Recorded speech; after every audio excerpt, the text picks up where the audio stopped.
Politicians are paid-for-rent prostitutes.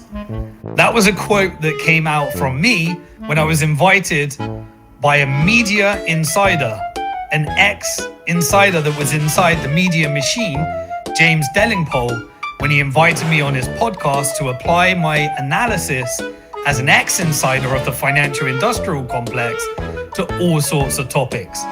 Whether it be COVID, whether it be the Russia-Ukraine war, whether it be the Iran war, we applied the model and I got full confirmation that that's exactly how the blackmail operations inside the media machine work.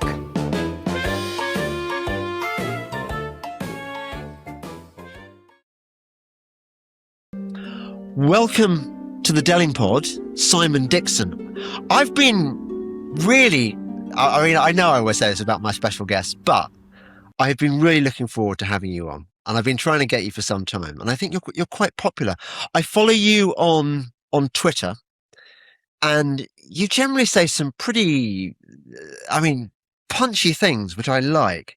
But before we talk about the financial industrial complex and the military industrial complex, because I'm dying to know what the story is on them. Just tell me a bit about yourself, your background, how you came to doing all this. Yeah, sure. I always tell my origin story where it started, which was 25 years ago, actually 26 years ago now, when my father lost everything he'd earned his entire life for in the dot-com boom and bust. And it was such a traumatic experience. And I was 19 years old at the time. That he asked me, son, what happened to my money?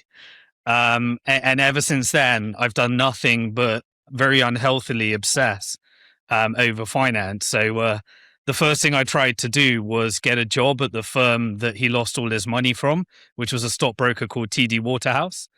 And then I worked as a market maker on the London Stock Exchange. Then I worked in investment banking, taking companies public. And when I figured out how the game worked, I left in 2006. And I was trying to change bank, and I joined like the banking reform movements at this stage that were available. And that kind of drove you into a lot of the gold bugs and people that were discussing how money works, and like the Austrian School of Economics and various other things. But I realized that actually all the politicians are bought by bankers. And I also realized that the people that were investigating the financial crisis that came were the same people that came from the institutions that created the financial crisis. And so I realized that there's no banking reform, there's no political solution. What they teach you in economics is sponsored by banks. When you work in the system, you understand that no one really understands the entire cog. And so I tried to actually create a bank. We applied for a banking license with the Bank of England to create a non-fractional reserve bank. And they told us to apply, you need to put $60 million in the Bank of England. Then you can't build a non-fractional reserve bank. You have to build it on top of an existing bank that already clears into our system. And so then basically you couldn't build it. It was impossible to build a sustainable, what I considered a sustainable bank. And so that kind of left me in an air of hopelessness. And it was at that moment when I was invited to speak at the first Bitcoin conference in Europe when Bitcoin was about $3. And I wrote a book called Bank to the Future, Protect Your Future Before Governments Go Bust. We pivoted the company, the bank that we couldn't get a banking license for. And we ended up investing in many, many fintech companies and many of the largest Bitcoin companies, over 100 of them. As Bitcoin succeeded, we went through this whole journey really of discovering that the only way to change the banking system is actually to leave it as it is, exit, and leave it to implode. And so that kind of brings us where we are right now, where I'm writing my next book on this concept of everything I've learned from the last 26 years and how this financial industrial complex works. Because over that whole journey, I was working with presidents like Bukele on the Bitcoin strategic reserves and Bitcoin bonds. I got chased out of the UK by Boris Johnson and the Bank of England. What Tried do you to mean make you got chased out by Boris? Yeah, I mean, he invited me to discuss how, what types of financial innovation could be used in the UK. And I shared that the concepts of equity crowdfunding and various other things. And he liked the concepts. But then I told him about like Bitcoin and talked about a Bitcoin strategy of how you can do it without the banks. And from that moment, the FCA contacted us. The company was called Bank to the Future. He said he loved the name, and he launched a campaign around how to fund businesses called Bus to the Future. And then suddenly our license was pulled into question. And so I ended up leaving, moving to Hong Kong, and reincorporating the company with foreign regulators, and never returned to the UK since. One of the things I did actually was supporting the Isle of Man in making Bitcoin legal tender, and the government actually did it. But just as the implementation phase came, they started updating the laws. And then the Bank of England contacted the government and said, if you do this, then we're going to remove the clearing to all of your banks on the entire island. And so they weaponized the Manx pound through its clearing into the Bank of England in order to make sure that none of it actually happened. So really, for 26 years, I've been in a battle against the banks, and now I just sit outside the system to the degree that's possible, and try and help people become more and more sovereign and free from the forces that bankrupted my father, really. So this is a cheeky question, but I mean, are you worth squillions? I don't disclose my net worth, but No, obviously not. if you look back at my YouTube channel, the very first presentation I gave at that Bitcoin conference, um, I've been telling people to buy Bitcoin every single month, regardless of price, and Bitcoin was $3 at that, and I still follow this advice to this day. Oh, what is it worth today? About, is it 60,000, something like that? Yeah, so the all-time high is $125,000, and it's now at about $63,000 last time I checked. And is it going to, in your view, going to go much higher than $120,000? I really don't like to say that, but the properties of Bitcoin are properties that I believe in. There's a fixed supply. There's only ever going to be 21 million of them. And every single year, ever since I've been involved, people discover new reasons why they need to own their own money without a bank in the middle that can Yeah. censor your they discover more and more reasons why they need to be able to spend money peer to peer without a government telling you how you can spend your money. And they become more and more reasons why they understand the value of a fixed supply asset, that no one can change a monetary policy, and there's no central banker or centralized authority. My thesis is that every year that becomes more and more useful, but the price is determined by how many people want to buy it versus how many want to sell, and that changes all the time. So I don't want this to be an incredibly involved Bitcoin conversation, because I think we've got more interesting stuff to talk about. But are you not of the view? Well, you're obviously not of the view that that Bitcoin was always created by the same people we're railing against in the banking system, and that they've got a backdoor that somehow they can rig that one too, and it's all part of this transition to CBDCs, etc., etc. Both, actually. So I have a nuanced view. I do believe that the predecessor to Bitcoin was DigiCash, and that tried to create private currency on top of the banking system. It was shut down. It was founded by a guy called David Chom. If you look at David Chom, he was a teacher around cryptography in Netherlands, and one of his students was a guy called Len Sassaman, who I believe to be Satoshi Nakamoto. And Len Sassaman was assassinated. No, sorry, let me get that right. Committed suicide 1 month after the first developer went to meet with the CIA, Gavin Andresen. I believe that Bitcoin was a breakaway project from what's being built today. that the goal was to follow the work of DigiCash, which was shut down because the banks were able to shut it down, and build stable coins and central bank digital currencies. And Len Sassaman, who I believe to be Satoshi Nakamoto, that's my opinion, I couldn't prove it, released a white paper that showed how you can make it fully decentralized, where you have miners that are that can be anywhere in the world, that can mine the new supply. You have open source code where any developer can contribute to the code in an open source project. And you have the rules being enforced by nodes, where anyone can run a node and enforce the rules. And if you ever want to change a rule, you have to submit an open source contribution. The miners then need to mine it, and the nodes enforce the code. That's impossible to have a backdoor when you understand the architecture. And so I believe that Bitcoin was a breakaway from what they are building today, which is the digital surveillance grid, which is stable coins and central bank digital currencies. And Bitcoin get that exit. And if you look at everything that's happening today, they're really trying to centralize as much of that Bitcoin as possible in Wall Street wrappers, because they don't want you to own it in self-custody the way that Bitcoin was originally designed. They want to hold it for you, because they want to do to Bitcoin what they attempted to do to gold, which is create a paper version of it, so that they can manipulate the short-term price. That implies to me that Bitcoin in self-custody, used the way it was originally designed, was not something they wanted. And that's why I believe it was a breakaway project and why it was released as a white paper. And that's why Wasserman committed suicide.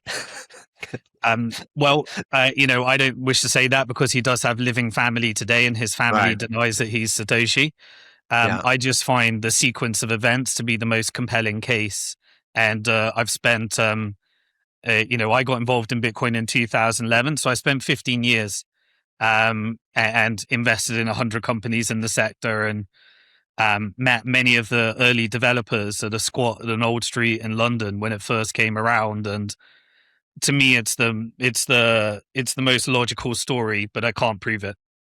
Yeah, I was quite. I mean, I got into Bitcoin when it was about $300. So I can't make the $3 boast, and I got into it because I wanted to be able to buy weed off the off the dark web.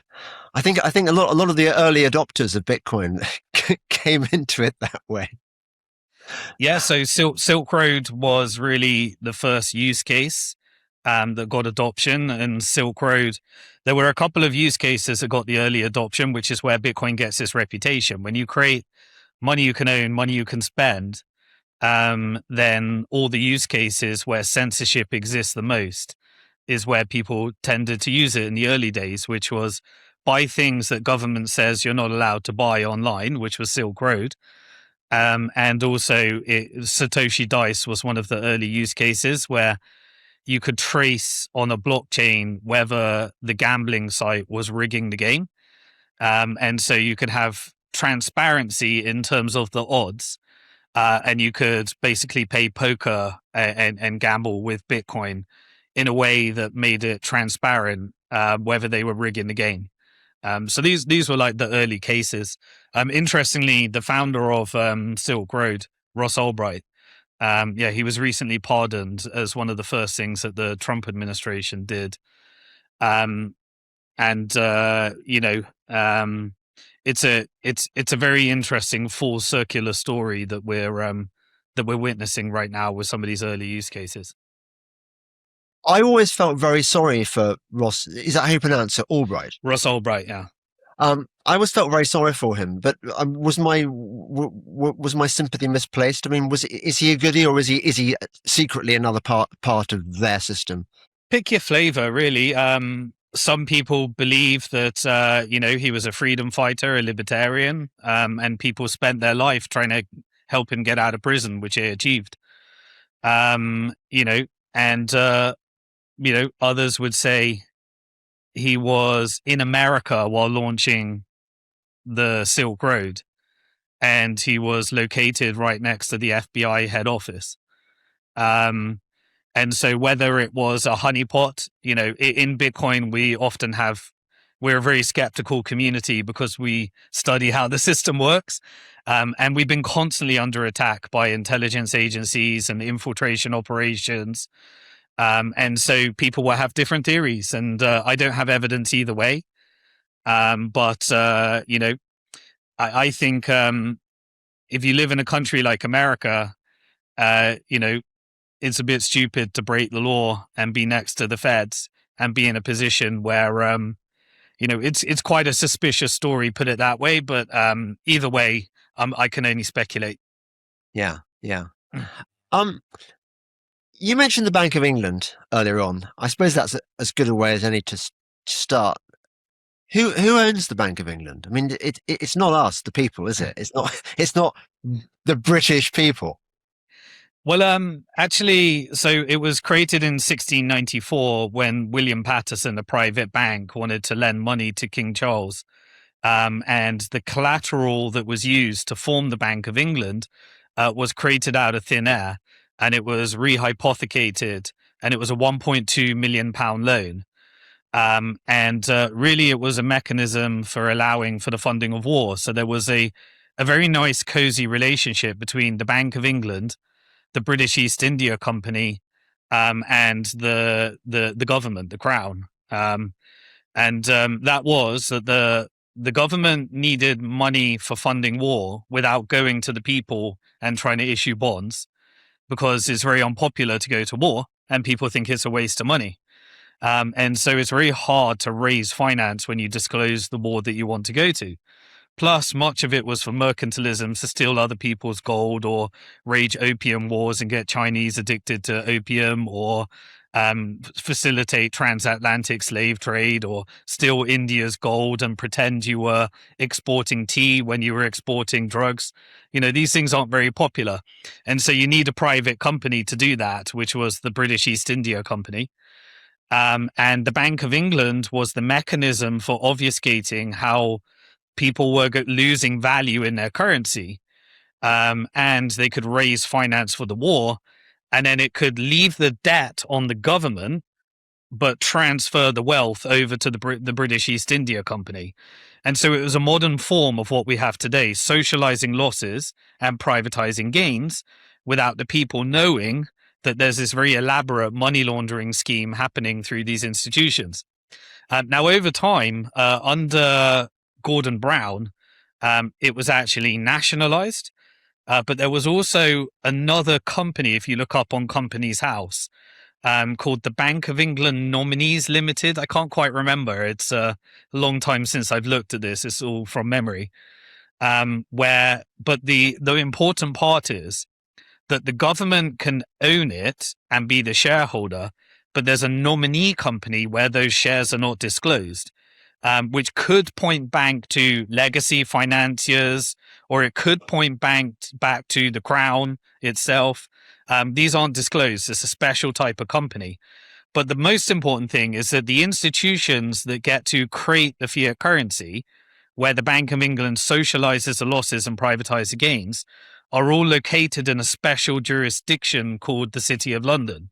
And the City of London is a different country in itself, with its own laws, with its own thing. And even the Crown needs permission to enter the City of London. It's a square mile with 700 banks and financial institutions. And it's actually got its own jurisdiction, not to be confused with London or United Kingdom or England. And so you see these halos like the Vatican, with the Vatican Bank, where much of the drug dealing and laundering happens.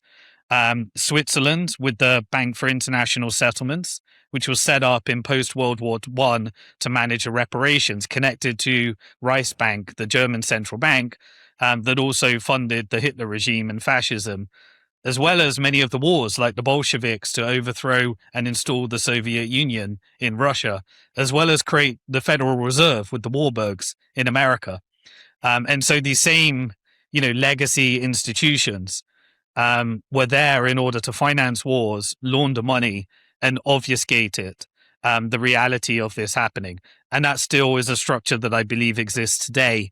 But mainly the Bank of England feeds up to the they're a shareholder in the Bank for International Settlements, and the largest shareholder for the Bank for International Settlements is the Federal Reserve. And the Federal Reserve is owned by the clearing member banks that are all public companies, and their largest shareholder is BlackRock, State Street, and Vanguard, if you follow the money. Yeah, that sounds labyrinthine. Presumably by design. Have you just described the essence of the financial industrial complex? What I call the financial industrial complex is a set of institutions that are aligned by incentives, whereby the incentives enforce the power structure.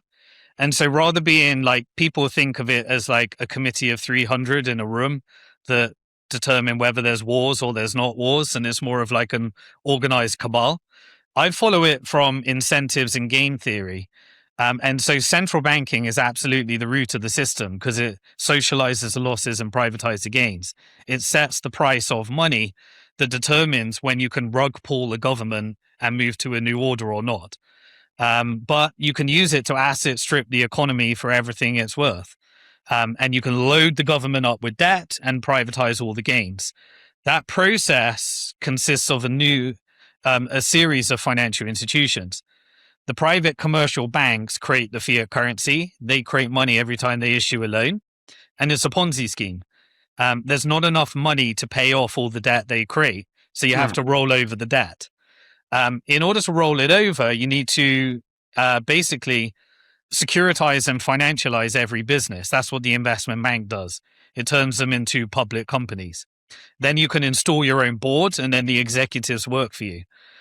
You need to control the price, which is the hedge fund industry and the derivatives market. There are many times more derivatives than there are underlying products, whether it be shares, whether it be commodities, whatever it may be. You also have the asset managers. They pull together everybody's money, and then you give them your voting rights and the ability to install a board. And so then through these funds, they get to allocate all the capital. And so right now, they control 50% of all the capital that's allocated through ETFs. And so the financial industrial complex, the institutions change. The power changes based upon, the how many shares you own in the system. But the financial industrial complex remains, and it sits above governments. In fact, it controls governments. So the financial lobbies are some of the most powerful lobbies, and politicians are just paid for rent prostitutes. The power changes based upon, the how many shares you own in the system. But the financial industrial complex remains, and it sits above governments. In fact, it controls governments. So the financial lobbies are some of the most powerful lobbies, and politicians are just paid for rent prostitutes. And so what you do is you create a network of non-governmental organizations and think tanks. You write the policies, you sponsor the politicians to get your policy through lobby financing. And then you change the laws through whether it be House of Lords in the case of UK or whether it be Senate in the case of US. And through some of the companies under your structure. So think of all the companies are public. Many of them are military companies. Those military companies like Lockheed Martin, BAE Systems, General Dynamic, they have access to what we could call the deep state, CIA, Mossad, MI6. And so through these intelligence networks, they're able to launch covert wars and overt wars as well. But you can control these processes through access to capital. And so most of what people focus on is their focus on a power structure that is subordinate to another power structure. We all whinge and moan about the government. Yeah. We all whinge and moan about Keir Starmer, Rishi Sunak, or Boris Johnson, when really they answer to greater powers. And Liz Truss, in the case of the UK, found that out very easily when the Bank of England said, no, that's not the right policy. Even now, we've just had another regime change. We've had 7 regime changes in 10 years in the UK. And Keir Starmer, what was his contribution? He mainly, prior to being the Prime Minister, I get the two a bit mixed up. I become a bit too Americanized here. the prime minister, he tried to take down Julian Assange, which was revealing all the crimes against humanity that the military-industrial complex were committing in the Middle East. And he tried to put in a sex offender allegation on top of Julian Assange. Now, what was Keir Starmer's biggest contribution and most impactful policy? Well, of course, it was spreading the lie that Britain is defending democracy in Ukraine, while it laundered significant funds up to military contractors that they're still doing to this day, in order to prop up the stock market and value of many of the military companies. While the Bank of England printed the money, and we used the country as a collateralized debt obligation to issue IMF debt, so that BlackRock ends up with all the resources that Russia doesn't have left. And he'll fight that to the last Ukrainian. And then we just get another regime change when people start to figure out the jig. And so now you have a white nationalist uprising with Rupert Lowe or Nigel Farage, and everyone says it's the immigrants why this is happening, and they create a new other and a new story, and nothing changes because you're always looking at the other, or you're looking at the politician, when the politician is a prostitute for real power, the financial industrial complex. Yeah. At what point do you reckon in their careers do the politicians realize what the game is? I mean, Boris Johnson, for example, do you think he always knew what the deal was and was just waiting for his turn at the trough when he became prime minister? Or do you think it came as a shock to him to realize, no, hang on a second, you don't get to make decisions, that you're in hock to this labyrinthine system? I think both. So they groom politicians. So if you look at, for example, J.D. Vance, he was groomed by Peter Thiel. Peter Thiel is part of Palantir, the technical industrial complex, the police and surveillance state. Other nodes that Peter Thiel was connected with is Elon Musk and David Sachs, all people that were involved in the PayPal mafia. So they represent a faction of power, like the technical industrial complex. They're subordinate to FIC as well because they need access to capital. But you groom them. So sometimes you make J.D. Vance, you give him a new name. That's not his name. You give him a venture capital. What is his name? I can't remember off memory. I'm sure AI will tell you what his real name is, or people could put it in the comments. But that was his stage name. Right. And then he was given a venture capital fund, and he was made vice president. At what stage in the process? Well, they align your financial incentives. And I think the higher you go, the more compromised you become at a faster rate. This was really one of the many operations. We focus on Jeffrey Epstein, but there are many more. Jeffrey Epstein is just one of many. These are network blackmail operations to compromise people, and it starts small. You finance someone's campaign, then they have to try and get your policy through. If they successfully manufacture a narrative that they pretend they're working for the people while they're working for the lobby, then they become more useful to power. And so then you climb those ranks, or you stay exactly where you are. As you climb the ranks, they introduce you to a handler.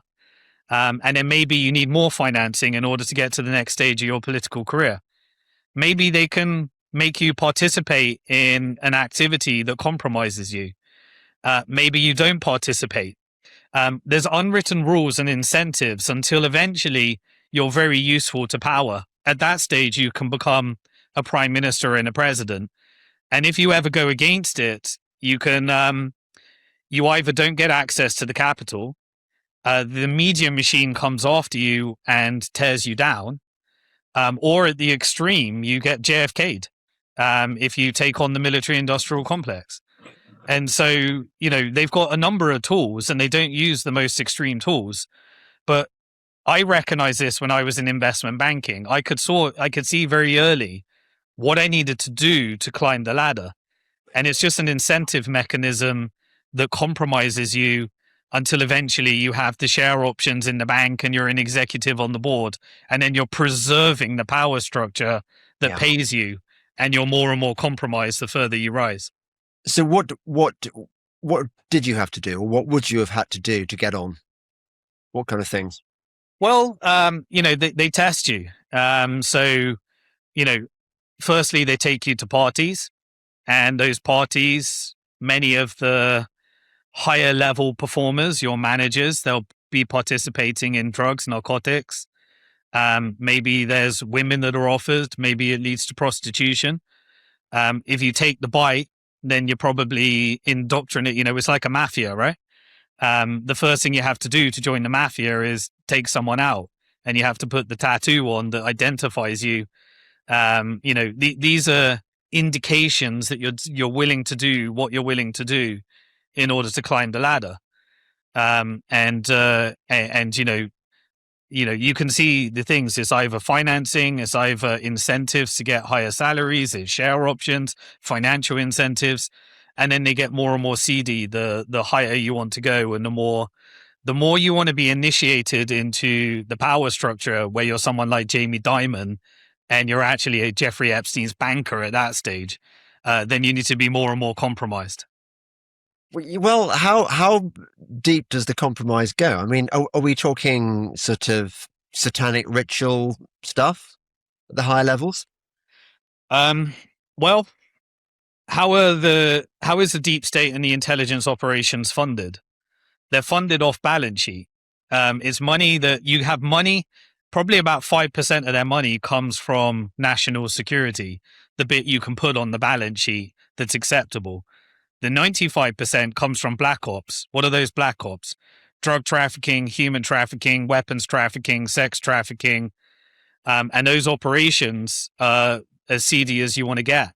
And we do know, I haven't spent too much time on these types of satanic rituals and things. But to me, I try and think of it in terms of, yes, there could be people that are like that, or there could be a machine that encourages that type of behavior in order to get to the most compromised and the highest levels of power. What are those industries worth? I mean, are they worth more than the non-black economy, if you add them all up? Well, I mean, we're talking, you can look at the biggest markets in the world. You've got what we know, the stock market, the bond market, the FX markets.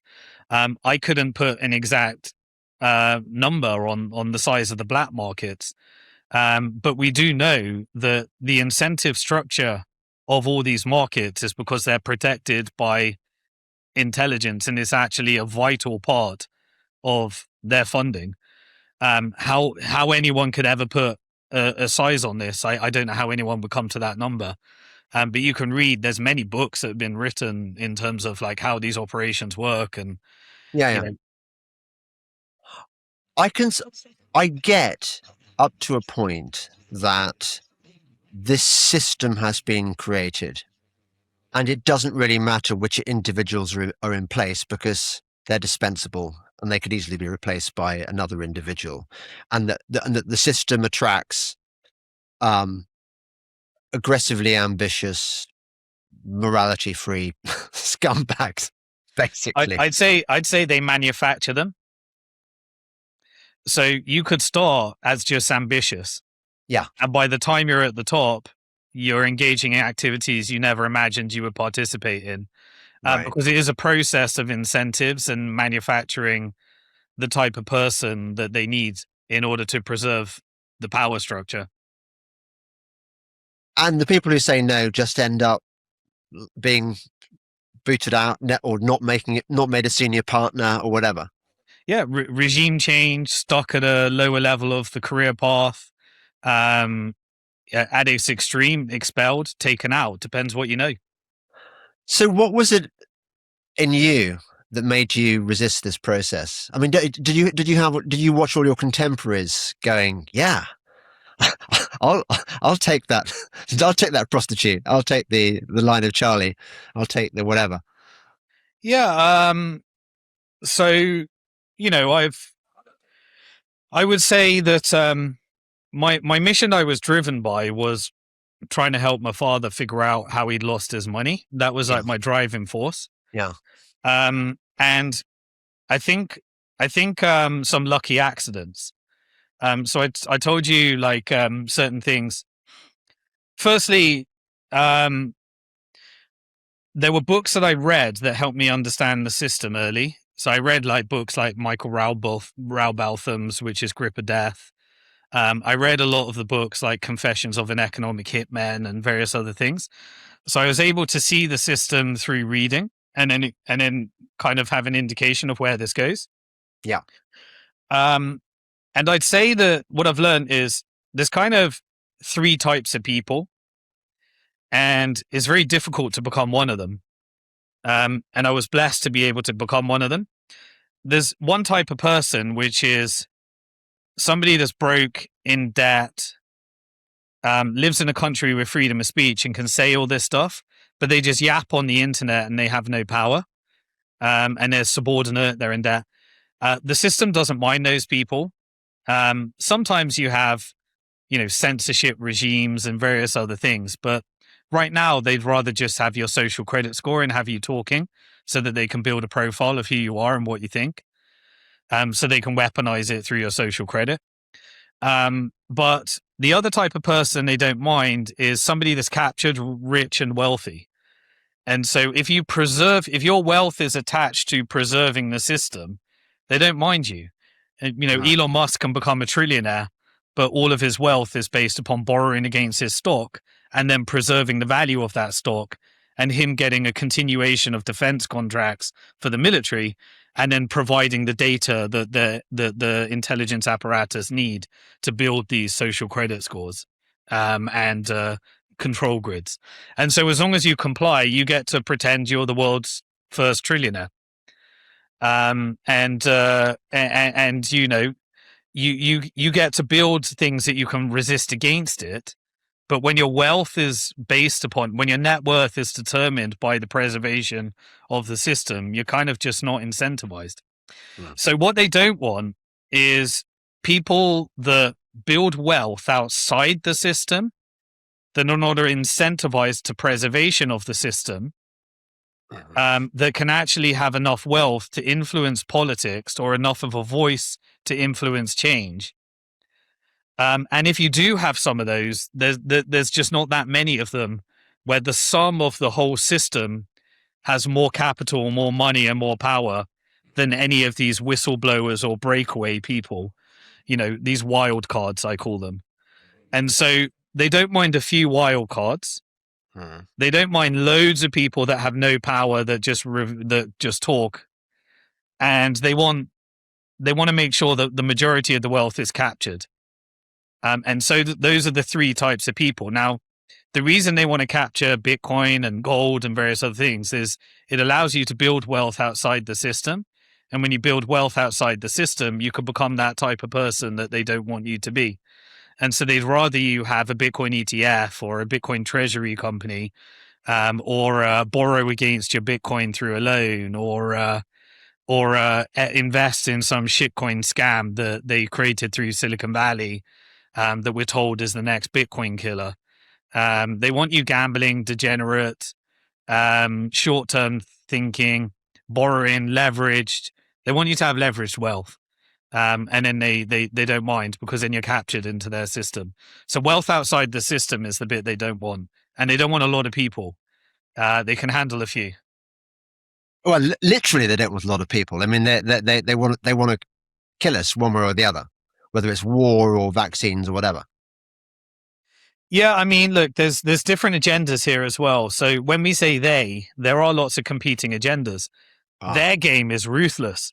If you're trying to climb to the top of the MIC, the military industrial complex, the TIC, the technical industrial complex, or the FIC, the financial industrial complex, these guys are ruthless. Like, they're playing a game against each other. They're trying to survive and provide more value and power. But what is really measured by is, I'd say at the very top of the chain, is assets under management. And right now, BlackRock's winning that game. But they're playing a ruthless game as well. They can be taken out, in their place. So they have to, you're not going to be taken out if you're not that important. Put it that way, And right now the game has changed, because I think it used to be like, the American empire was built upon military power, like the MIC. But when we left the gold standard, the FIC dominated the MIC, because there was no constraint on government spending. And so FIC financialized everything from that moment. Then it became like the petrodollar, and the backbone was energy. But now we're moving towards algorithm and data being more important, which is the tick. And so really the tick just wants data. And so we used to be under an agenda of censorship and control of media. And you still have those the traditional media is still controlled by its sponsors and the capital markets that it serves. The alternative media is really more, it's more powerful because you can incentivize the speech that you want through algorithm. And so rather than giving people, you can give people freedom of speech, say whatever you want, but we won't give you freedom of reach. To get reach, you need to say what we need you to say. And we can also radicalize you through what content we give you into the most radical version of yourself. And then we can compartmentalize you into a box.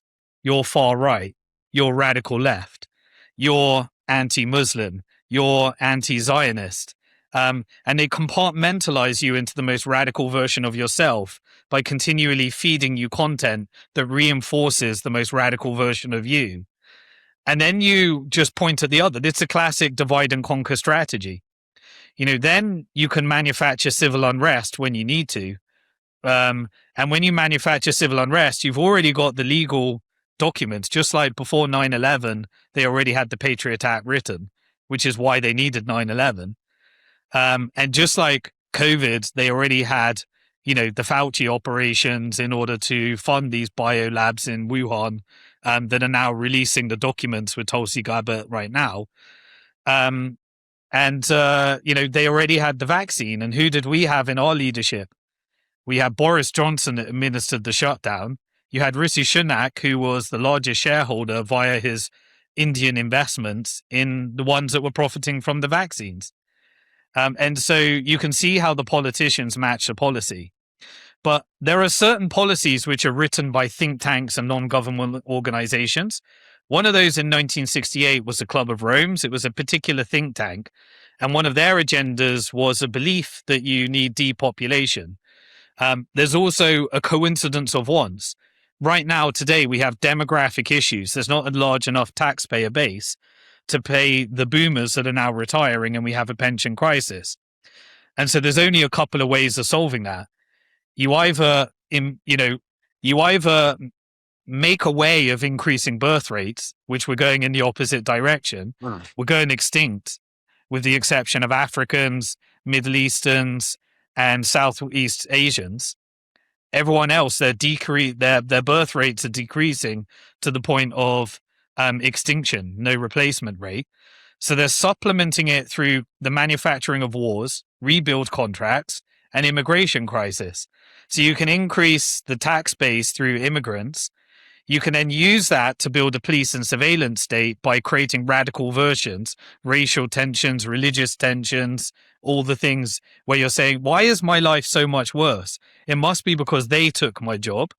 So you can point to the other. But what you really want is what we're getting here, what Trump gave us, the Genius Act, the Big Beautiful Bill, the Clarity Act, the programmable police and surveillance state, which was already beta tested through the Palestinian laboratory, the integration of drones into Ukraine with artificial intelligence and Palantir, the pre-crime arrest technology that was implemented throughout UK, the border, open border, closed border that ran across Palantir with the Biden administration and Trump administration, the crowd control that was used in Hajj in Saudi Arabia, and all these different things that you can see. So the Club of Rome was a particular think tank. It doesn't mean that they ultimately rule. It means there is policy that is written that involves believing a belief, an economic theory, that you depopulate.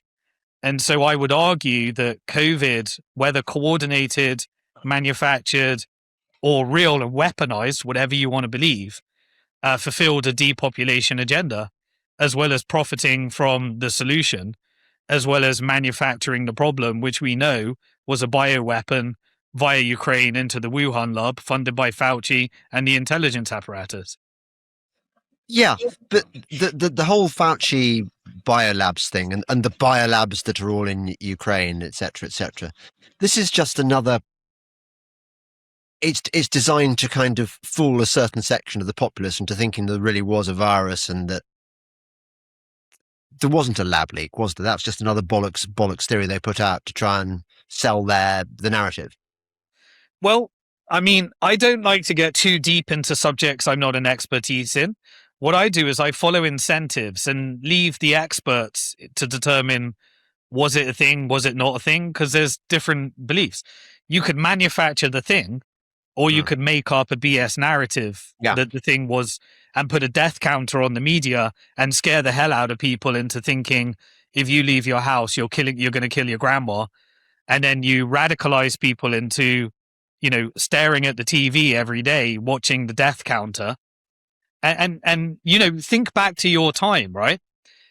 There was a day when you were told you must social distance, you must get a jab, you must not leave your house, and you were watching the number of deaths go up every day. That was a very traumatizing experience for many, particularly people that believe that the media is the truth, not just an agenda that's funded by policy. And so but remember, I remember that day. Do you remember that day when one day we were told that if we don't get the 5th booster, like, we're going to kill our grandma. And then one day, Putin invaded Ukraine. And suddenly we were able to go out and protest and do whatever we want to defend democracy. And COVID was no longer an issue. And there was no death counter. And all we were fed is Putin is Hitler. Yes. And that we're defending democracy. So the media in one day went from, if you don't get this jab, you're going to kill your grandma, to go out and protest and defend democracy because Putin is Ukraine. And guess what? You need to print billions of dollars while there's homeless, drug addiction, wealth inequality, problems at home. But you need to give it to Ukraine, and you need to put a flag in your bio, and if you're not, then you're an evil killer that supports communism. And you're a radical lefty that believes, and you can see that throughout our life. 9/11, the manufacturing of terrorism. So you can see these false flags throughout your whole life.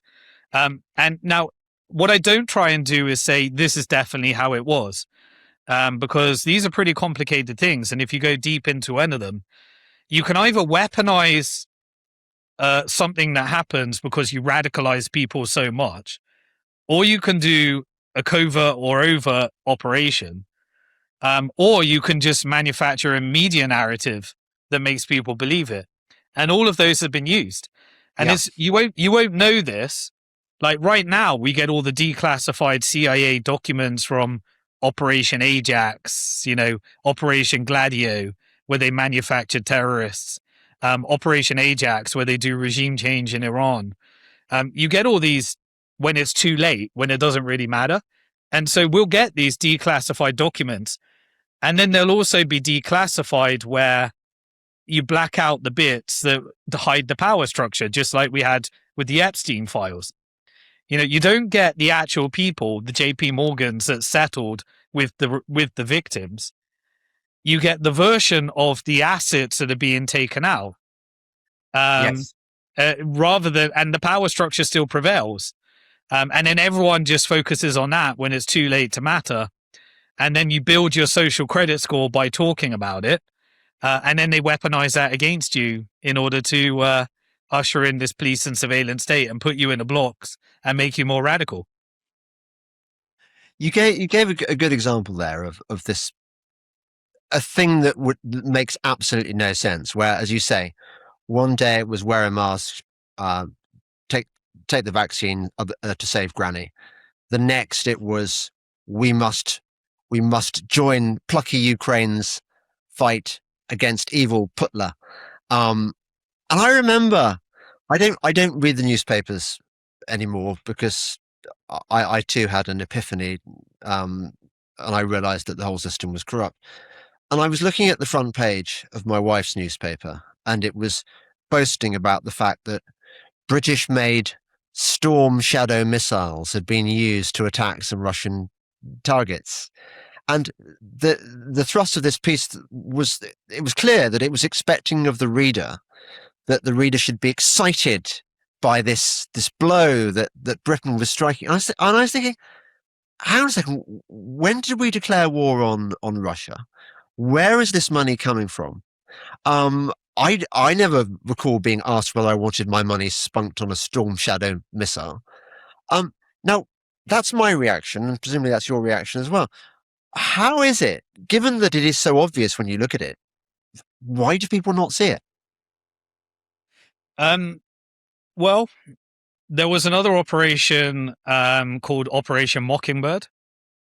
And Operation Mockingbird is when the CIA took over the media, in the case of the US, and they created these different media outlets that would cater for your people.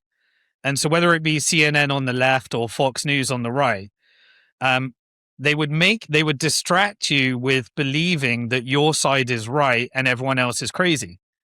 And they would distract you with politics, so you look left and right at all times: Labour, Conservative, Democrat, Republican, Communist, Capitalist. Racial tensions, religious tensions, and it was to distract you with everything but what was real, what would actually matter. And the other thing it did is it created deliberate operations to mock people that would ever expose this. This is where the term conspiracy theory came from. The term conspiracy theory came from the CIA in Operation Mockingbird to call anyone that exposed the system a conspiracy theorist. So then it would make you into a category that was very unsociable and undesirable for you to be ostracized and compartmentalized. And then they did other things.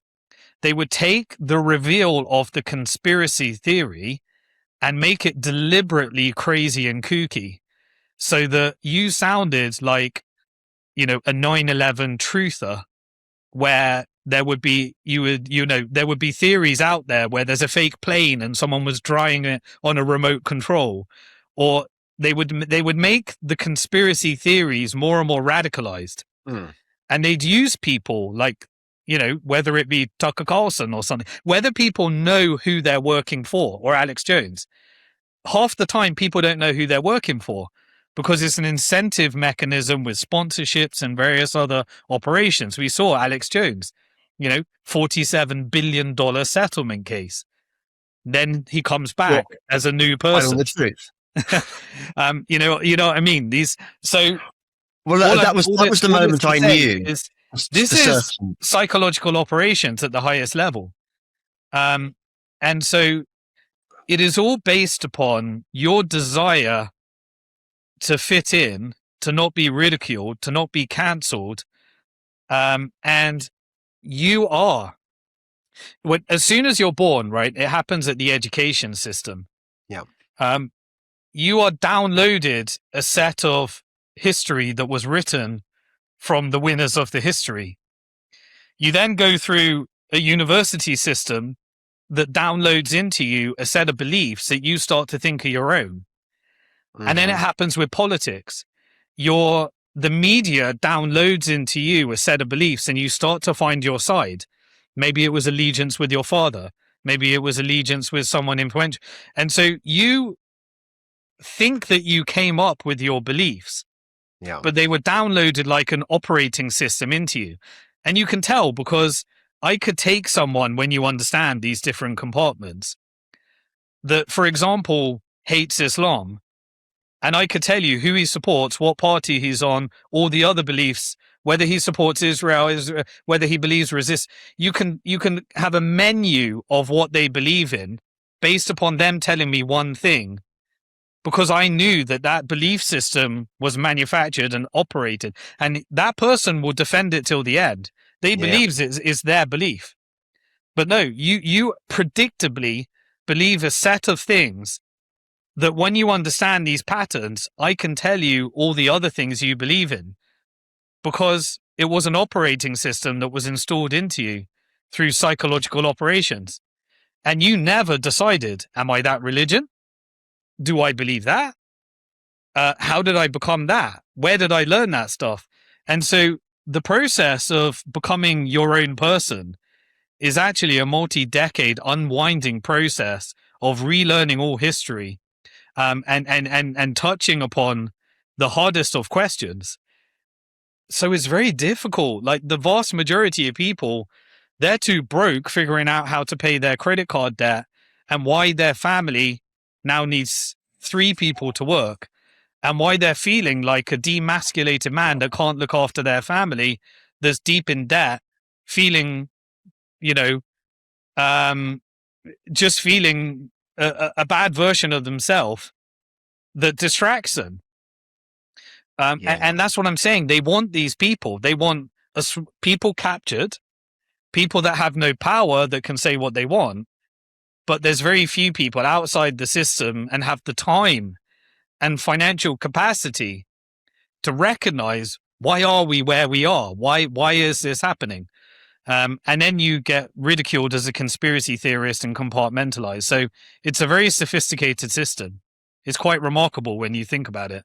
It is very sophisticated. I was going to ask you something, because something you mentioned earlier, sort of a light bulb went off in my head. You probably don't know much about my history, but I used to be quite a successfment mainstream media journalist. I mean, people knew who I was. I used to write sort of comment pieces in the Mail, and the Mail on Sunday, Telegraph. I had a column in the Spectator. And when I met people at parties, they'd kind of be impressed because they'd met somebody who was, whatever. And then I had my epiphany, and I became a podcaster, and I started talking about crazy subjects like 9/11, moon landings, all the things I was discovering on the way. And I built up a reasonable following, based partly on the people who'd followed me who liked my journalism, because I was very good. I mean, I was a very good writer, very compelling, entertaining. So people sort of followed me and often came with me down the rabbit hole. So my journey was their journey. And it was great in the early days, during COVID, where we all felt like we were resisting this tyranny that many of us had been unaware of before. We trusted the system, and now suddenly we realized that we were being sold a lie about COVID, and maybe about everything else too. So I built up this audience, and I thought, well, this is great. I'm part of this resistance movement, and I'm able to just about make a living monetizing my content. Not quite as much as I made as journalism, but it's all going fine. And this happened for 2 or 3 years, and it was great, and I felt loved and wanted. And then in the last year or so, I suddenly started discovering that we weren't all on the same page. We weren't all one sort of coherent resistance movement. Where okay, we accepted that we weren't in agreement on everything, but we were all heading in the same direction. I found myself being sniped at by fellow podcasters whom hitherto I'd thought about very little. I certainly didn't think of them as a threat or as rivals. I just thought like they were nothing, just they didn't mean it, because we were all doing our own thing. I was doing my shtick, they were doing their shtick. And I was wondering whether this process is a function of what you described, whereby they, whoever they are so good at manipulating algorithms and access to data and reach and so on, that they are able to engineer these. I mean, it saves them the trouble of. I thought at the beginning I was going to get taken out. I thought I was going to get, well, I mean, it may still happen. It may still happen to you, I suppose. I thought I was going to get bumped off because I was an ex-establishment journalist who had suddenly discovered too much and was saying it to everyone who'd listen. And now I think, no, that's not how they do it. They just kind of marginalize you. They get random people to kind of have a go at you, try and reduce your. Does that make sense to you? Yeah, it does make sense, and I think it's a very interesting conversation. And I really appreciate you sharing like how it was in your area, because once you see these things, right, you look back at your life and you think, yeah, like where do these things come in? Like it's very subtle, and it is like a social proofing concept, a desire to fit in. And then you realize that there are these, if you look back at like the whole root of the war economy, it was based upon marginalization, divide and conquer, and making everyone so divided that they're easy to conquer. And I think that's never stopped, but the technology has changed. And so there was one time when nobody knew the game. Like imagine if we were alive during, my dad was alive for World War II. And, in order to get the news, you went to the cinema once a week. And whatever they told you in that 20 minutes was the truth. That's all you knew, right? Then there was newspapers or whatever it may be, but many people couldn't afford it or whatever. So we were in a world where the defense of the never letting the truth come out was the most important thing for preservation. Then we kind of like transitioned into the internet, the resistance against the internet, all the different mediums. And if you think at each one, we had more and more and more and more information until we're at the point today where it's like unbelievable amount of information that we're able to access. And so we went through a phase where I think it was cancellation. I'll take you off Facebook. I'll take you off Twitter. There's gatekeepers in the traditional media. You try and write an article and there's a higher infrastructure that says we can't publish that, and whatever the mechanism may be. So there was a cancellation phase. But I do believe now we've entered into a phase where say whatever you want and we know how to weaponize it. And that's the divide and conquer phase. And so maybe ignorantly, I don't fear too much being taken out. There was a time when I think I would have. Famous last words. But now I don't think they care, because we built the technology with AI where we've hit this extreme level of there are people that are going to own the infrastructure and there's everyone else. And now we've built a business plan that needs civil unrest, that needs a lack of faith in the system, because the technocratic and the private corporate interests and the fic, mick and dick, the mick is now cybersecurity and artificial intelligence and robotic-based military weapons that don't require humans. We're entering into that phase where warfare is different. And the more speech, the more they know about you, the more you can be weaponized when they're ready to release that weapon. And they need civil unrest in order to get there. So that's why everything's about the police and surveillance state right now, rather than censorship. And I've definitely noticed that. But yeah, divide and conquer has always been the way. Every movement I've ever joined starts with a group of people that unify. They drop their differences and they unify around a common cause. Yeah. And then slowly there's a psychological thing that kicks in where the more time you spend with each other, you find your differences. And then those differences suddenly become drama.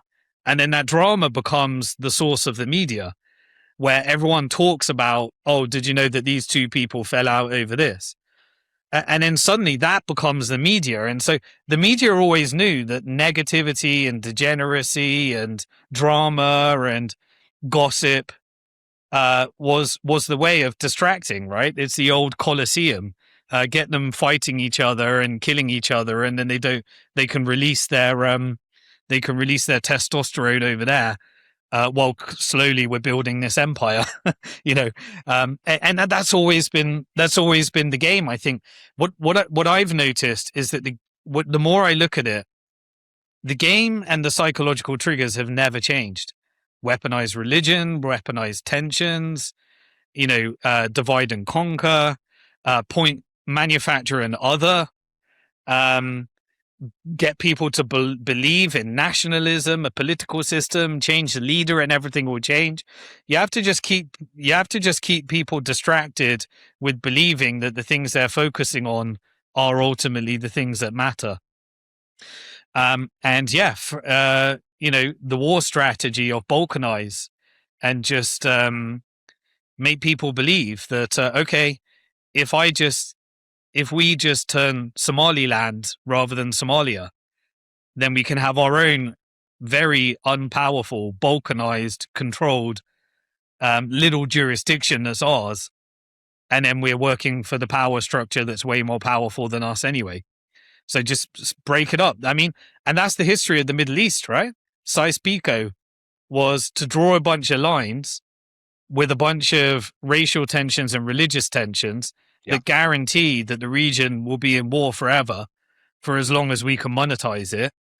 And the moment any one of these Arab leagues or a nationalist movement would unify around their energy, you eliminate it at all costs and you create strategic tension. The best book on this was a book called Operation Gladio that I read by Paul Williams. And it describes the manufacturing of strategic tension. And it's strategically manufacturing tension so that you can fund both sides of any type of war. And you manufacture terrorists, communists, radical lefts, far rights. And you pay people like Tommy Robinson in order to make those happen, sponsored by Elon Musk, who's got the technical solution for what comes for the pre-crime police agenda. And so, you can just look at the incentives and the model and bet that there is a part of the power structure that's trying to make that happen. And there's another part of the power structure that's trying to go on another path. And that's the friction, the strategic tension. So war is it their primary business model? Well, war is integrated into it's not primary. It's a mechanism for getting the resources that you need, making the profits from the war.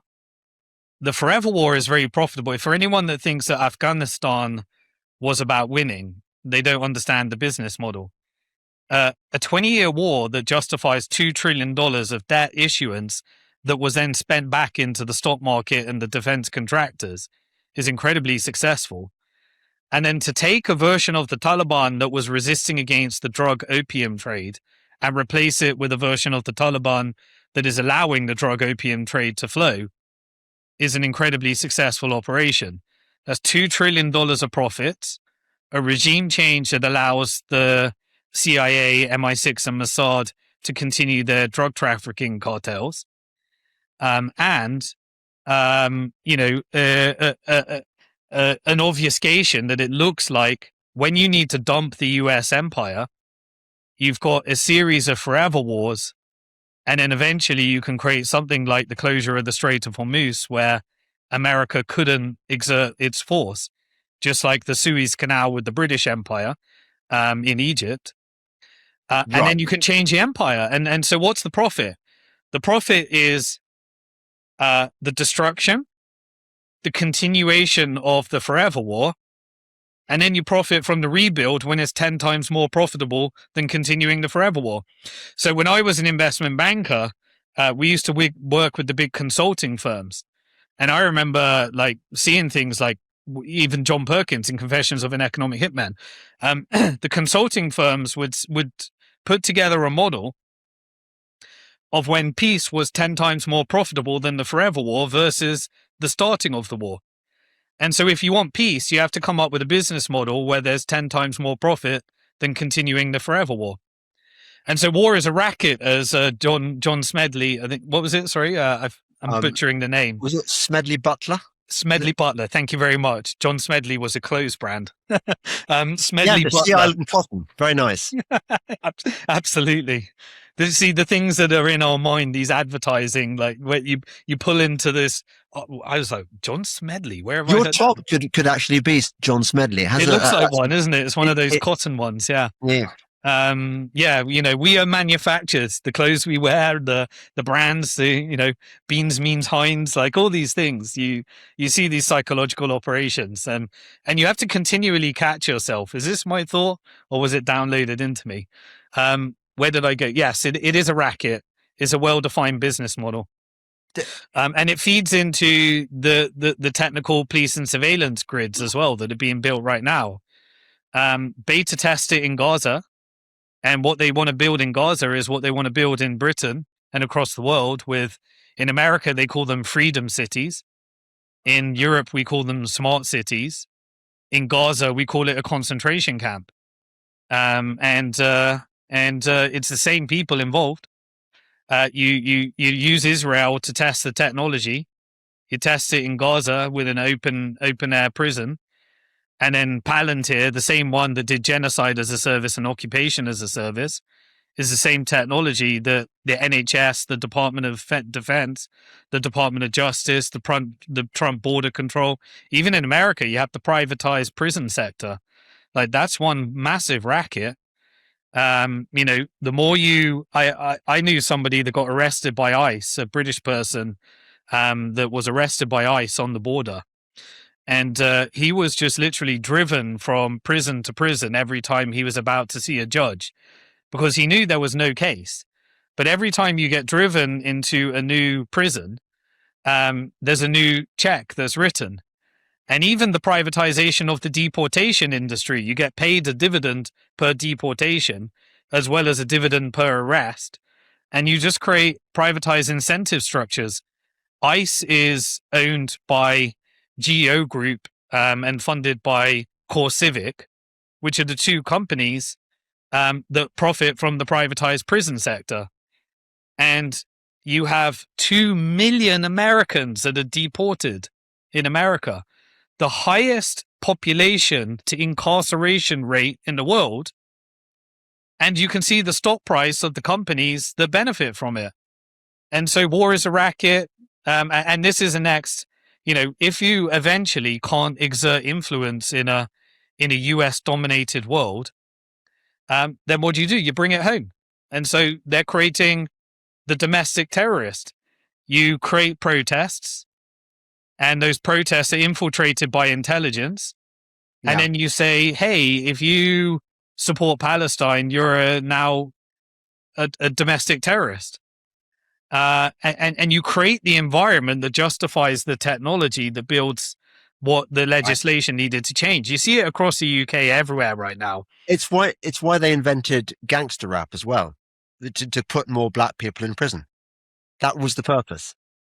I completely agree. And so if you look at the history of the transatlantic slave trade, the compartmentalization of the ghettos, the drug trades that the CIA deliberately injected, you had the wars where you eliminated any uprising, and you had, Move, for example, where literally they bombed like the ghettos because they were organizing and doing well and building their own universities. Where was this? Sorry, the Move, MOVE. It was like where like the military was put on top of like some of the ghettos that were building their own parallel systems within the black communities. And they literally just bombed them and killed them because just like they did in Gaza. And if you share any of these things, what happens immediately? Everyone watching this will say, hey, is Simon a far right, radical left socialist that believes, and like someone else will listen to say, hey, I'm a white nationalist. And everyone has their own installed view that tries to put me in a box based upon me just sharing objective, documented history and incentives that lead to it. So the very difficult part of this is that I could describe that and you've already made assumptions around who I am based upon sharing that story.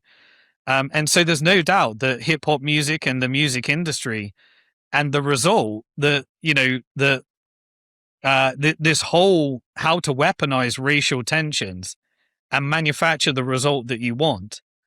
And then they pull out all the data and you'll just say, well, white people do less crime than black people.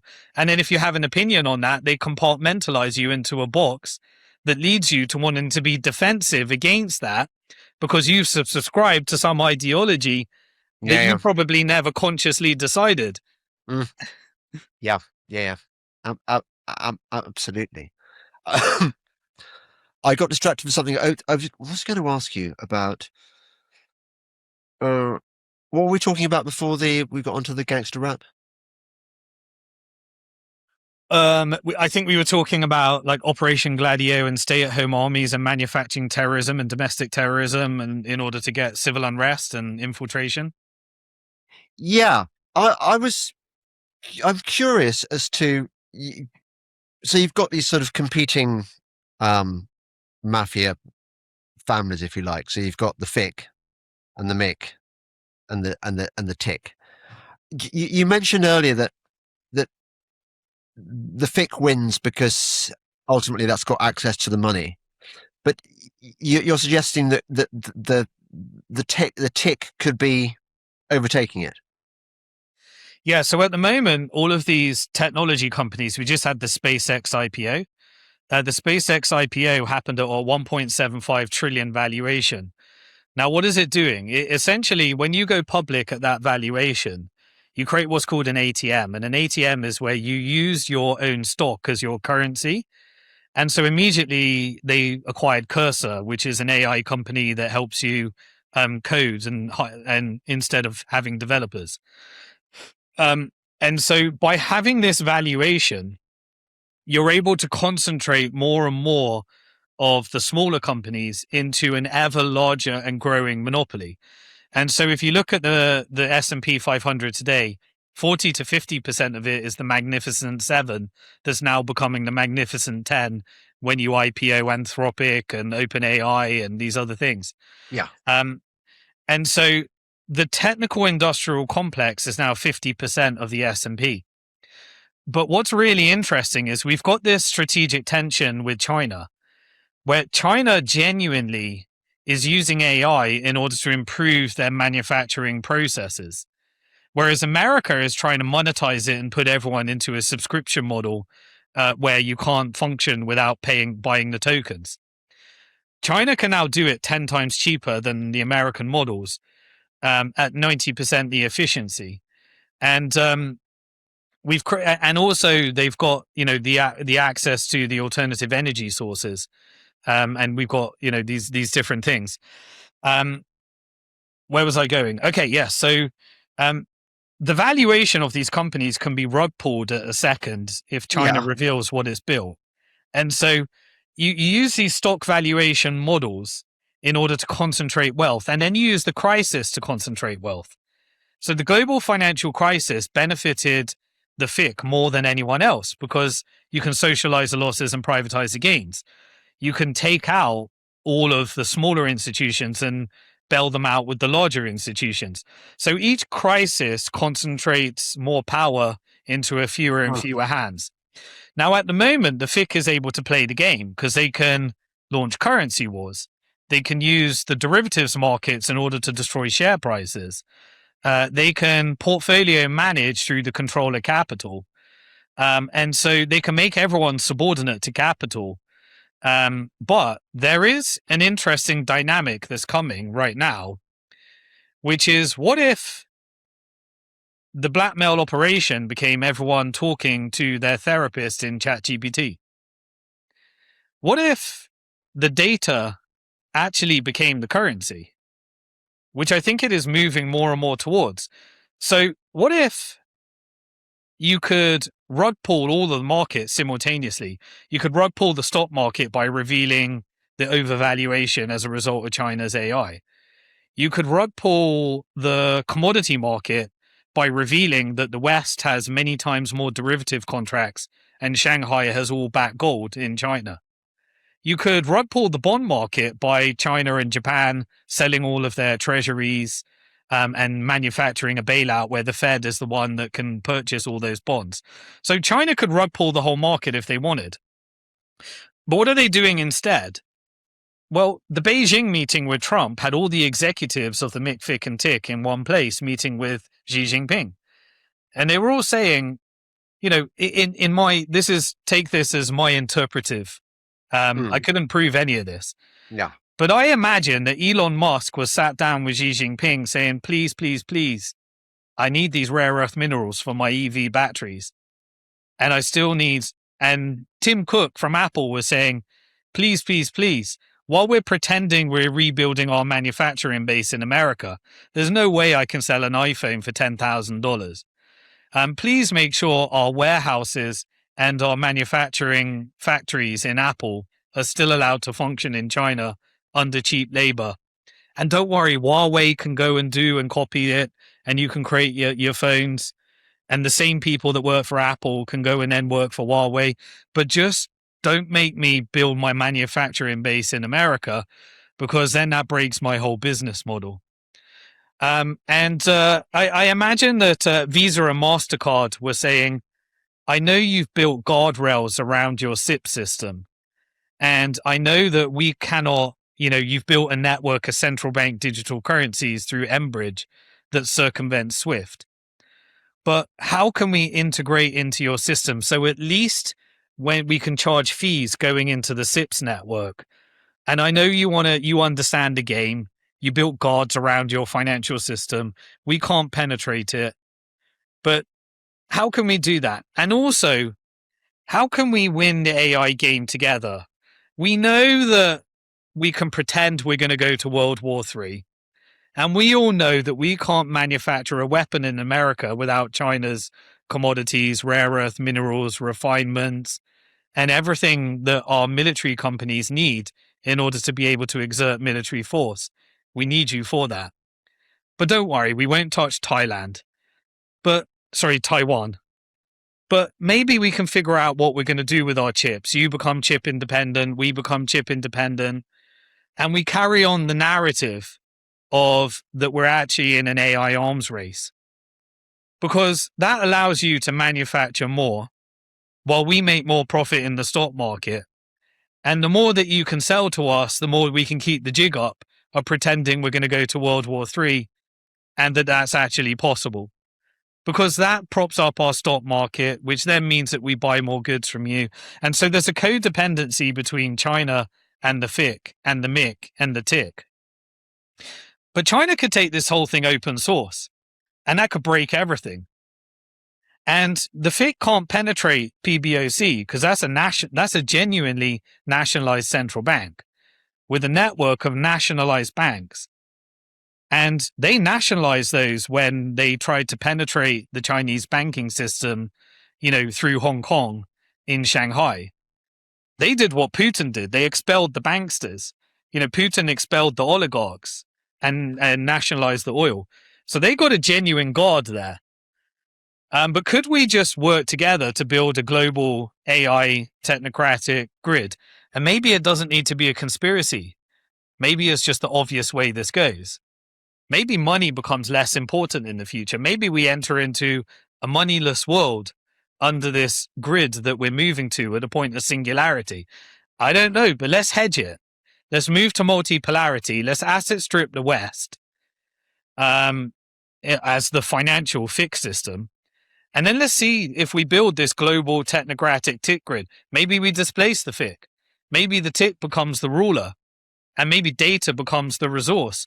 And maybe we put the whole world onto a universal basic income, and the ones that control the data and the data centers, which we're concentrating into fewer and fewer hands, maybe they become the FIC of the future. Who knows? Let's play both games and hedge. Well, you said there were some FIC representatives and some MIC representatives at this same conference. Wouldn't they have resisted, or wouldn't they have seen this particular thing going on? Yeah, but who owns America? America is a privatized corporation owned by transnational capital, governed by the FIC. America's not a nationalistic. If you think UK, Australia, Canada, Europe, and America are countries, then you've bought into the governments are in charge and politicians run the game. No, they work for FIC. And they are just asset stripping the West and managing Yeah. a portfolio so that they end up with as much assets under management as possible and politicians that are subordinate to their lobby financing. There is no sovereign countries left other than China. And we don't want to be China because we call that communism and an authoritarian, which it is. It's not communist. It's got capitalism under state authoritarianism. And that means that no company can be bigger than the Chinese Communist Party and the government, which means that authoritarianism reigns.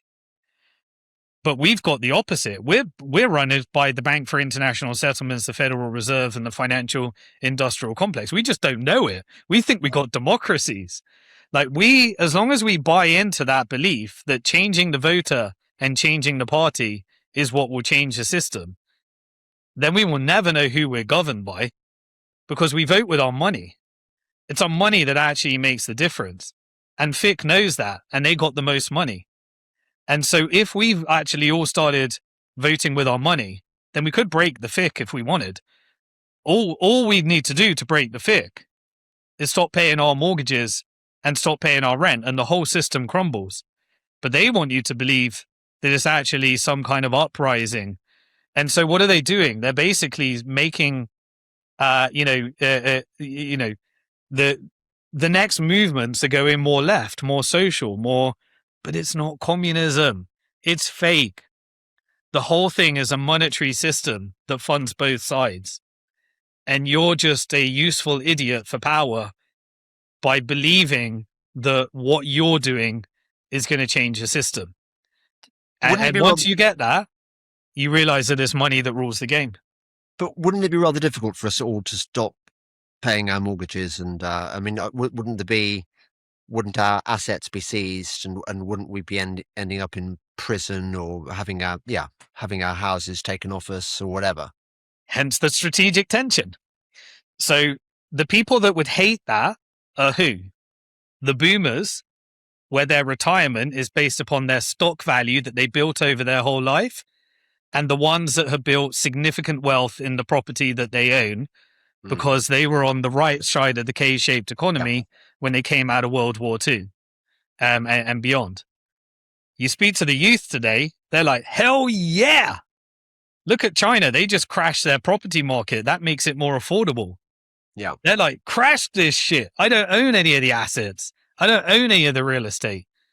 And so you create the strategic tension. And the strategic tension right now is between men and women that hate each other and are not having families. The wealthy and the people that have the assets and the people that don't. They're on the extreme other sides. A generational gap, a wealth gap, a race, all of these different things. And they've built your algorithm to put you in the box that you need to be in, that feeds you all the data that makes you believe it's them, it's the boomers. They got all the wealth. They've got all the assets. So what do we need to do? Let's go burn down a data center. Maybe that will make a difference. And then what happens? That data center is insured and the insurance company makes a shit ton of money out of it. And the national debt increases because you end up bailing out the AI companies because the whole stock market is dependent upon it. So you pay the bill and you pay the inflation. So, you think you're rising up to power, but yeah, to answer your question, yeah, it would require coordination. And it looks like no one's capable of coordinating something like that. And so we continue to comply, which is why I believe that the actual solution is in the exit. It's in the boycott and the exit. I don't think I can change the system, but I think I can take my energy out of the system and my money can contribute to things that aren't in that system to the extent that I can. You can't get it fully. And maybe if enough people do that, then we could have enough leverage and negotiation power the same way that the FIC has. The FIC had to negotiate with China because they couldn't penetrate China. If they can't penetrate you, you get leverage. You can say you vote with your money. You want your share price to perform? We'll end the boycott. But then you'll be called a radical left, communist, pink hair, LGBTQ, rainbow fairy if you talk like that. And that's how they get you. I don't think the audience of this particular podcast will be thinking that. They'll be saying, yeah, go, Simon. Tell us what we need to do. I mean, how do you give yourself this sort of financial China proofing, as it were? Well, it's FIC and China. They rule the game. So where do we have influence? We have no influence over China, but we do have influence over FIC. That's manifested in their share price, so don't buy their shares. That's manifested in the bond market, so don't buy their bonds. That's manifested in ETFs, so manage your own money rather than have them manage it for you. That's how they control the capital. Choose your currency. Don't use their currency so that they have power for their currency wars. Now, most people, this is a journey that people have to go through. And most people realize that they are fully subordinate to the FIC. Their mortgage, their credit cards, their everything. And so what do? You slowly, each and every month, do the opposite of what they want you to do. They want you deeper in debt.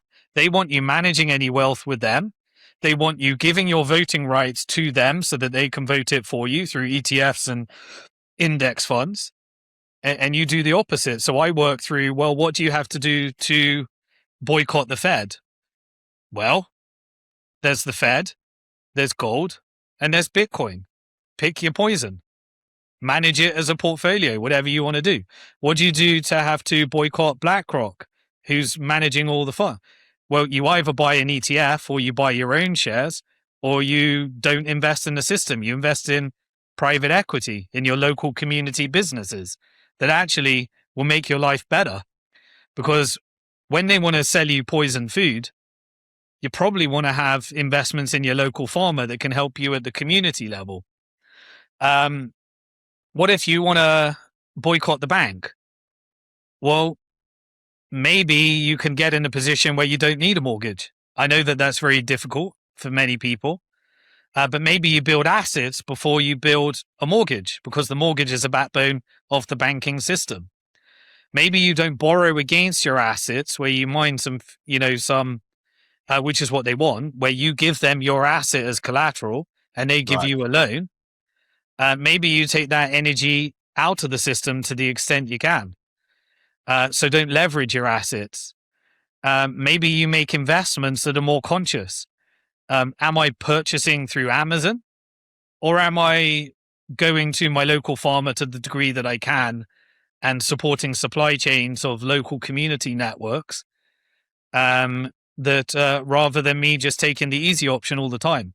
It's a spectrum of subordination to sovereign. And your job is to slowly each month say, I got paid this month. What am I doing with that money? Am I spending less than I own and investing the difference? Where am I investing it and how am I spending it? And each month, does it make me more subordinate or more sovereign? And you do that each month, and you do that for 10 years. They won't tell you that. Yeah. They won't tell you that because they want you gambling. They want you focusing on how to get rich quick. They want you unhealthy. They want you using their system. They want you doing everything the opposite. They want you eating their food that makes you less healthy. They want you just do the opposite of everything that the media machine is trying to get you to do. And you're probably closer to being on the right track. And be conscious of your algorithms.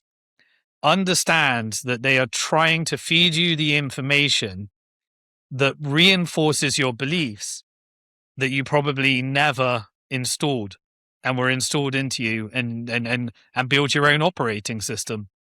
And so we need decentralized AI. We need self-custody money, Bitcoin. These are all tools for sovereignty, where you own the terms and you own the environment. Lots you can do. It's overwhelming. It's completely overwhelming. But what you can do each and every month is change your habits, and have a long-term plan and change your time preference. Can you just briefly, you mentioned earlier the Straits of Hormuz. Is it your theory that this is all part of a planned handover, the sort of the end of the American empire? It's all, because I'm looking at this war, alleged war in Iran. It doesn't feel real at all. It just feels like we don't know what's going on. It just feels completely made up. It's real. It's real. Right. People are dying. But the MIC doesn't care. They monetize death. The FIC monetizes destruction. So if you can have different factions of incentives within Iran, Israel, and America that represent the military industrial complex, so think about Operation Gladio, strategic tension. For 40 years, since the 1979 Iranian Revolution, we were told that there is a group that says death to America, death to Israel. And there was another group that believed that they were protecting the Jewish people and it's anti-Semitic if you talk against any of the things that they do. Strategic tension. Israel is meant to be in a defense, weaponizing what happened in World War II. And Iran is meant to represent the group that we're told represents the people that did 9/11. Yeah. Even though Iran was the biggest enemy of ISIS and Al-Qaeda, which are Western-funded groups and militias. Okay, but you confuse people into that. Now, what have you done? You created strategic tension between Iran and Israel, two narratives. You use the media to perpetuate that, and you radicalize people into those ideologies. The more radical the militia groups become through war by killing their children and killing their grandmas, the more you have an army that doesn't know who they work for that serve a different agenda. The more you radicalize the Jews, then they go over to Israel, they join the IDF, and they engage in the ethnic cleansing and the Palestinian laboratory. Who profits? Well, American debt markets pay the bill, and the contractors are going to rebuild and pay all the weapons, funnel in money through Israel, and then it's spent back into the American stock market. And you created, through this strategic tension, $10 trillion of profits that went directly into FIC bottom line. And the longer you can keep the strategic tension going for, the more you can profit. And so we end up in a scenario where, suspiciously, Iran and Israel are meant to be enemies that are meant to be the most radicalized versions, and yet they never bomb each other until 2024. And we're told that Iran is 2 weeks away from a nuke for 20 to 30 years. And yet that strategic tension is never fully resolved because it made a lot of money for MIC. And then you have different incentives. The Israeli stock market is 40% MIC. Iran has a faction of power within the IRGC that also has their own businesses and their own military industrial complex that also, if you are a sanctioned country, the more you fund resistance, the more leverage you have in order to try and get those sanctions removed. So no conspiracy needs to be built, just a set of incentives that drives the behavior that creates the strategic tension that also means, and so that was one faction. What happened with another faction? You had think about it, 1971, America goes off the gold standard. 1973, you have Israel created the Yom Kippur War that then creates the energy crisis and the embargo that drove the price of oil up like crazy. 1974, you get the creation of the petrodollar, and then you get OPEC as a resistance against the Western oil companies. Safari Club is created as an intelligence covert network funded by George Bush to protect his oil interests. And suddenly, what does Safari Club do? Grooms Osama bin Laden that leads to the creation of Al-Qaeda that later creates ISIS that were then connected to 9/11. In 1975, the one that did the oil embargo, King Faisal, was assassinated. Then you get the petrodollar. The petrodollar was an agreement between Saudi Arabia that said, price your oil in dollars and then reinvest it into US debt, US treasuries. And when the money is in the Federal Reserve System, the yield on the debt, purchases equipment from the MIC and rebuild contracts into Saudi Arabia that allows for a military base to be installed in Saudi that we say is protecting the petrodollar, but in fact is used to create strategic tension between Israel, Saudi, and Iran. And we do the same in Turkey. I could tell you a similar story. We do the same in Egypt. I could tell you a similar story. But for the purpose of time, you've manufactured strategic tension. Now, what changed? What changed is the financial industrial complex created a global structure that ended up in globalization, that ended up with the entire manufacturing base in China.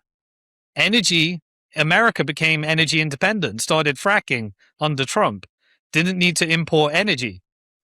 We moved to an AI world. We need more LNG. This is a new commodity, semiconductor chips for the robotics and all of the computer chips. We need to reset the world order. Right, now on whose terms? So what did FIC do? FIC went and said, I tell you what, Saudi, stop investing in US treasuries and invest in US equities. We'll give you access to every deal.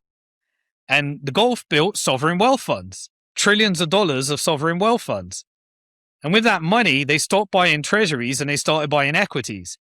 Now $70 trillion of US assets is foreign owned. By FIC, all the domestic is owned by FIC. FIC worked with the sovereign wealth funds, Norway, Singapore, the Gulf funds. Where did Saudi get all of its money? Where did Qatar get all of its money? It used to be US, but now it's China. China needed all the energy. And so China, the largest sovereign wealth fund in the world, fueled all the other sovereign wealth funds across the Gulf. And the Gulf partnered with the FIC and stopped buying treasuries, which fueled the US debt, which fueled Pentagon, which fueled the MIC, and instead partnered with the FIC. And transnational capital now was influenced by Saudi. Saudi went to the FIC and said, why don't we put Saudi Aramco on the stock market? I'll give you 1% of our energy.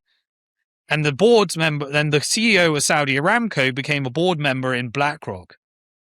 BlackRock, the FIC that manages, now has to cooperate. And who owns all the AI?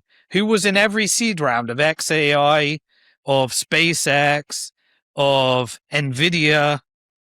It was the Gulf funds. So the Gulf money became more important. BlackRock took over all the domestic money, and China became the manufacturing base and the fuel and energy of all of the system. And so if you want to change the order, you say Israel is a node for MIC, and the strategic tension with Iran is what fuels the forever war. China came along and said, hey, in 2023, Saudi, Iran, I'm your most important partner. You guys normalize. And guess what? We're going to regime change Israel. October the 7th happens. The resistance is no longer supported. We enter into a phase of war. And we have a different version of Iran, normalized with Saudi Arabia, that now needs to get rid of America. How do you do that? Get Iran to destroy all the US bases. Get Israel to take out the people that weren't involved in this, that wouldn't be on board with this plan. And get America to destroy all the bases that need to be rebuilt by China and the Gulf countries. And then reset the world order by closing the Strait of Hormuz. How do you close the Strait of Hormuz? You do a two-way blockade that requires insurance through Lloyd's of London in order to get a ship through. So now you've got Lloyd's of London, America, and IRGC that determine whether you can get a ship through. And only China can resist that. So China gets all its energy. And guess what China did way before this? They built the largest oil reserves in the world, 1.6 million barrels. And if you look at the history and the syntax, you had the CIA escalate the Ukraine war, which was a regime change to install Zelensky. Then you had Russia take over Ukraine and BlackRock get the rest of the world using the IMF and the British pound as the collateral. Then you did Venezuela. Then you did Syria. Now, isn't it interesting that Russia and Iran and China miraculously allowed regime change to happen in Syria with the Assad regime and regime change to happen in Venezuela with Maduro? It's almost as if a group said, or a world leader said, the Middle East is now no longer for the forever war. And we're going to rebuild it with Gulf capital and Chinese capital. And you need to expel America and Iran and Saudi. You're going to be strategically, we don't need the strategic tension anymore. So let's regime change Israel. Let's get the media machine through Tucker Carlson, Candace Owen, Nick Fuentes to reveal Israel for what it actually is, so that we can de-radicalize the evangelical Christians and radical Zionists in America, destroy the reputation of Israel, and acquire it.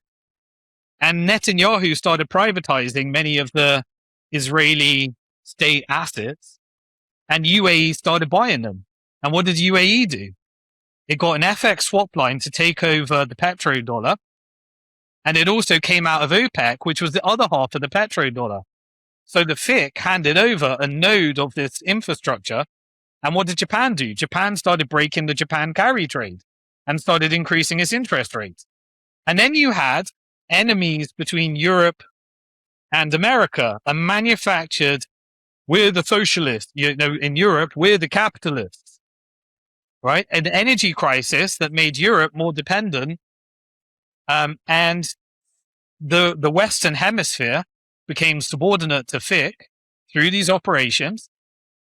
Russia gets Ukraine and China gets Taiwan as an alternative for World War III. So now we need a narrative. What's the narrative? Let's close the Strait of Hormuz. Let's make it where America can't defend it. And Trump creates an energy repricing crisis, an inflation crisis that means the FIC kicks ass. And the FIC did kick ass, by the way. BlackRock's assets under administration went from 12 trillion to 14 trillion. Thank you very much. Beautiful, beautiful reset of the world order. America is being asset stripped. Europe is being vassalized into the FIC, tick, and mick. And the forever warmer can no longer be sustained because China has turned the Middle East back into West Asia. And the rebuild contracts will tell you whether that's true or not. But you don't position yourself to benefit. You don't make investments on your analysis, do you? There's two ways that you can take this. One is you try and build as much wealth in the game, knowing that you can cleanse the money into assets that sit outside the game. Yeah. And so I made a lot of money in the game. My game was private equity. Yeah. And once I figured out how the game was, I de-invested to the extent that I could. And I took my economic and financial energy outside of the game. I recognize that that's not a viable thing for most people. Most people have to have a mortgage. They have to have someone manage their money. And so there is a spectrum, as I said. I was blessed to the point where I think that money has energy. And I think energy and morality comes from intent. Right. And I think once you understand the game, you have a choice. You either contribute to the game and try and take your economic energy out, which is a genuine thing. It's a dilemma. There's no real answer here. Mm. Or you boycott the game and recognize that you have to take significantly more risk and build all your energy, monetary energy outside of the game. And the only games that I know outside the game are cash, gold, and Bitcoin in self-custody. That's higher risk. And practicality means that you have to do that. So in the end, what does it come down to me? It comes down to an intent of how you play this game and what you do. And I just personally believe that life is a test. And if you pass that test, you get more good. If you fail that test, you get more evil. And what we've learned is that financial success can turn you into the most subordinate, degenerate, high net worth, worst version of yourself. Or you can be someone completely broke that doesn't know the game and is the vast majority on a universal basic income. Or you can try and play the game better and end up with wealth outside the system and as many freedoms as you can possibly maintain. And I think that's your test. And Yeah. how you decide will reward you depending on your spiritual belief around what the punishment is. And I'm not here to tell you what your belief is. I just know what mine is. And the story you told at the beginning about your dad was he must be very happy with the way you've gone, the way it turned out. I'll close it here. So my father passed away on June the 12th, 2022. I lost both of my parents, in my belief, due to the conditioning that they followed in terms of what they did after COVID. I'll Yeah. leave it there. But they I were hear you. elderly. That's just my view. I can't prove it. But on June the 12th, 2022, my father passed away. And the reason I know that date beyond the death is because I invested in a company called Celsius. I was a shareholder in a company. And what they did is they allowed you to borrow against your Bitcoin and get a loan. And I decided to borrow against my Bitcoin with a small percentage of it to get a loan to experiment. That Bitcoin made me the seventh largest creditor of 650,000 in the bankruptcy case. And I spent 2.5 years fighting it. It turned out that there were many connections to Israel in that Celsius operation. And even some of the hacks that happened via a company called Bancor DAO, whose shareholders were the niece and nephew of Benjamin Netanyahu. The co-founder was has an AI startup with the Prime Minister's Office of Israel today. His wife, the VP of Loans, works as head of social media, or I call propaganda, for the IDF. I didn't know any of this stuff. Alex Majinsky is now in prison, and he was around an IDF member during the Lebanon war, where Hezbollah was formed from the Israeli invasion of Lebanon, something we're still going through today. But anyway, that day, they locked out billions and billions of dollars. Some people had their lifetime savings in there because Majinsky persuaded them to do it and said it was safe. I knew people that committed suicide because of that financial decision, because they couldn't face their family and tell them that they lost everything. And so they took their life. I know people that had to come out of retirement at age 80 because they didn't have an alternative plan. I met people there was one person on an X base that tried to persuade me because he sent me a picture of his child and said, look, this is my child, but I can't face this. I don't think I can bring him up anymore. Tell me why I shouldn't tape myself right now. And I had to persuade him not to do it. I met people that moved to Central and South America because they could no longer afford to live in America because they lost their entire savings in this whole thing. And I was blessed because my father ended up on a pension and lost all his savings. And it was only because I answered his question that I was able to actually afford to look after him. And there were so many pensioners that lost their money. So the day that he passed away was the day that pensioners got locked out of their money. And I feel like there was some kind of messaging in there.